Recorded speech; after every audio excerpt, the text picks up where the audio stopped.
মেয়েদের জীবনটা সত্যিই বড় অদ্ভুত। বড় হয় এক জায়গায়, মানুষ হয় এক জায়গায়, নিজের পৃথিবীটা চিনতে শেখে এক জায়গার থেকে, তারপর আবার চলে যেতে হয় আর এক জায়গায়। কি অদ্ভুত ব্যাপার! এই অদ্ভুত জীবনটা বোধহয় মেয়েদের জন্যেই ভগবান সৃষ্টি করে দিয়েছে। সমাজের যা নিয়ম সেই অনুযায়ী আমাদের সবাইকেই চলতে হবে, কিছুই করার নেই। তো আমরা সমাজের এই নিয়মে বাঁধা। তো দেখো, রাধে রাধে বন্ধুরা, আজকে আমি যাচ্ছি বাপের বাড়ি। বিকেল বিকেল বেরিয়ে পড়েছি, বিকেল ঠিক না, সন্ধে হয়েই এসেছে। ট্রেনে করে যেতে হবে, একা একাই গেছি, ছেলে আজকে যায়নি। ছেলে অনেক সময়ই যায়, অনেক সময় বলতে সব সময়ই যায়, আজকে বহুদিন পর একা একা গেছি। তো দেখো, স্টেশনে এটা আমি ট্রেনের জন্য খানিকক্ষণ দাঁড়ালাম, তারপর ট্রেনটা চলেই এলো। বেশিক্ষণ দাঁড়াতে হয়নি, অল্প একটু দাঁড়াতেই ট্রেনটা চলে এসছে। তো ট্রেন আসার পর ট্রেনে করে যাচ্ছি, মানে যাব। এখনো ট্রেন আসেনি, এই যে দাঁড়িয়ে রয়েছি, অপেক্ষা করছি রেল লাইনের দিকে তাকিয়ে। তো দেখো, অনেক দিন পর আজকে বাপের বাড়ি গেছি। সংসারে নানান এটা ওটা সেটায় সময় করে উঠতেও পারি না, আর যদিও বা ইচ্ছা হয় শরীরে দেয় না। এটাও একটা বড় ব্যাপার, শরীরটা যা গরম পড়েছে, ইচ্ছা হলেও শরীরে আর সায় দেয় না। তো এই যে আমি স্টেশন, আমার বাপের বাড়ি স্টেশনে পৌঁছে গেছি। তারপরে আবার খানিকক্ষণ দাঁড়াতে হলো, অন্য স্টেশনে ট্রেন ঢুকলো। সাবধানে তো যেতেই হবে, ছেলে বারবার বলে দিয়েছে মা সাবধানে যেও, মাও বলেছে, সবাই বলেছে সাবধানে যেতে। তো টুকটুক করে দেখো, ওখানে নেমে আবার টোটো করে যেতে হয়, গিয়ে তারপরে আবার হেঁটে হেঁটে একটুখানি যেতে হয়। এই যে হেঁটে হেঁটে একা একাই যাচ্ছি, তো খানিকটা রাস্তা হেঁটে যেতে হয়, খুব বেশি না, তবুও অল্প একটু হলেও হাঁটতে হয়। তো হেঁটে হেঁটে গেলাম খানিকটা রাস্তা, তারপরে গিয়ে এই দেখো আমার ভাইজি বসে রয়েছে, বিকেল থেকে অপেক্ষা করে সেজে গুজে। আর দাদা ভাই আসেনি, ওই যাওয়ার সাথে সাথেই ও হাতে ব্যথা পেয়েছে, সেটাই আমাকে দেখাচ্ছে।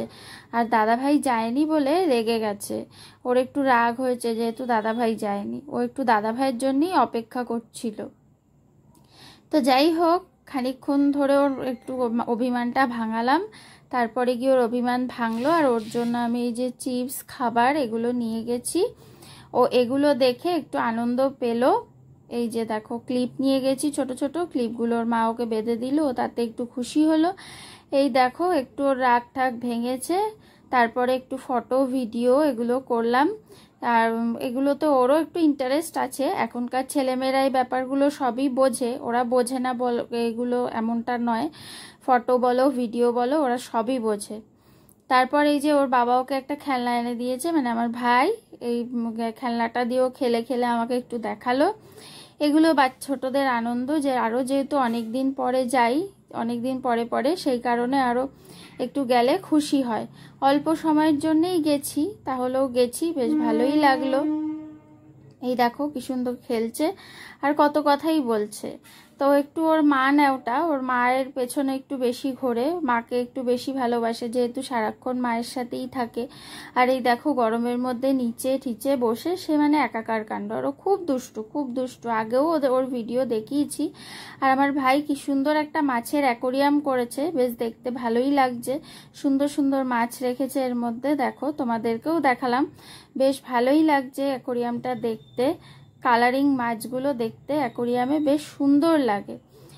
আর তারপরে দেখো, চাউমিন করছিল ওর মা, ওই দেখো চাউমিন, শুধু শুধু সেদ্ধ চাউমিনই খাচ্ছে, তাও আবার বাটিতে মুখ দিয়ে দিয়ে। তো এই করলো, মানে দুষ্টুমির তো শেষ নেই। তারপর চাউমিন দিয়ে আর ফুটি দিয়ে খাচ্ছে, দেখো চাউমিনের সাথে ফুটি দিয়ে, এই করে খানিকক্ষণ খেলো। তা খেয়েছে, যাই হোক, যতটুকুই হোক, ওই দেখো একা একাই খাচ্ছে, একা হাতে হাতেই খেয়েছে। বাচ্চারা একা হাতে খাওয়া শেখালে খুব সুবিধা, এটাই উচিত, ওদেরকে একা হাতে শেখানোটাই উচিত। তারপর দেখো, দেশলাই কাঠি দিয়ে ঘর বানানো শেখাচ্ছিলাম ওকে আমি, খানিকক্ষণ আমি শেখালাম, বানিয়ে দেখালাম, তারপরে ও একা একা চেষ্টা করছে। তো এইসব খেলে ধুলে খানিকটা সময় কাটলো, বেশ ভালোই লাগলো। অনেক দিন পর গেলাম, ওর সাথে এইটুকু টাইম কাটলো। এটা হচ্ছে আমার ছোট সোনামা, এক বড় সোনামা আর এই হচ্ছে ছোট সোনামা। তো এই দুজনের সাথে সময় কাটাতেই আমার খুব ভালো লাগে। তো দেখো, ওর সাথেই খেলে ধুলে খানিকটা সময় কাটলো। তারপর বেশ সুন্দর সেজে গুজে তো ছিলই। তারপরে মা আমাকেও চাউমিন দিল, খেলাম। বেশ ভালোই বানিয়েছে। রাখি চাউমিনটা বানিয়েছে, মানে আমার ভাইয়ের বউ রাখি, ও চাউমিন করেছে। চাউমিনটা ভালোই হয়েছে, খেলাম। তারপরে এই যে বাড়ি আসছি। বাড়ি আসার সময় মা আর সোনামাকে নিয়ে আবার আমাকে এগোতে রাস্তায় বেরিয়েছে। তো পেছন পেছন খানিকটা এলো। আমিও যাচ্ছি। আমিও যাচ্ছি। তুমিও যাচ্ছ? হ্যাঁ বলো। হ্যাঁ কোথায় যাচ্ছ? দিদাকে বাড়ি পড়তে যাচ্ছি। কোথায়? ওরে পুঁতে পুঁতে ওকে পুঁতে যাচ্ছি। ওরে মুখে দেখছো কেন? দিদিকে অটো তুলতে যাচ্ছি। দিদি খুব স্পিডে কথা বলে, খুব স্পিড ওর কথা। তো তারপর দেখো এই যে আমি ট্রেনে করে বাড়ি আসছি। তো কেমন লাগলো ভিডিওটা অবশ্যই জানিও। সবাই সাথে থেকো, পাশে থেকো, সুস্থ থেকো। খুব গরম পড়েছে, সবাই নিজের খেয়াল রেখো। রাধে রাধে, টাটা।